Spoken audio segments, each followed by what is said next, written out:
NEET தேர்வு இல்லாத மருத்துவத்துறை சார்ந்த படிப்புகளுக்கு Vinayaka Mission School of Allied Health Science, Chennai, Pondicherry, Salem.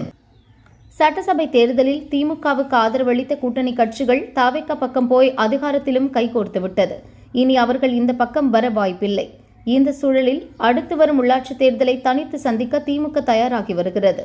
இதற்கு கட்சியினர் தயாராக வேண்டும் என கட்சி நிர்வாகிகளிடம் திமுக தலைவர் ஸ்டாலின் அறிவுறுத்தியதாக தகவல் வெளியாகியுள்ளது. சென்னை அறிவாலயத்தில் ஸ்டாலினை மூத்த நிர்வாகிகள் சந்தித்து பேசியுள்ளனர்.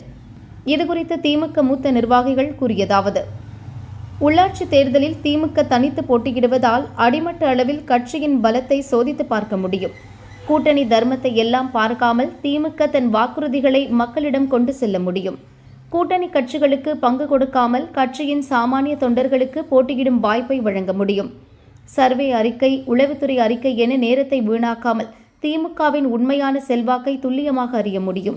கொள்கை அடிப்படையில் நேரடியாக மக்களுக்கு சேவை செய்ய முடியும். கிராமப்புறங்கள் மற்றும் உள்ளாட்சி அமைப்புகள் வரை கட்சியின் அடித்தளத்தை வலுப்படுத்த இது உதவும். தனித்து போட்டியிடும் போது வெற்றி பெறுவது கடினமாக இருக்கலாம். ஆனால் திமுக பெரிய கட்சி என்பதால் அடிப்படை பலத்தை அறிந்து பணியாற்ற முடியும். உள்ளாட்சி தேர்தல் முடிவு மூலம் 2029 லோக்சபா தேர்தல் களத்தை தயார் செய்ய முடியும். இதை கணக்கில் வைத்து தனித்து போட்டியிடும் முடிவை ஸ்டாலின் எடுத்துள்ளார் என்றனர்.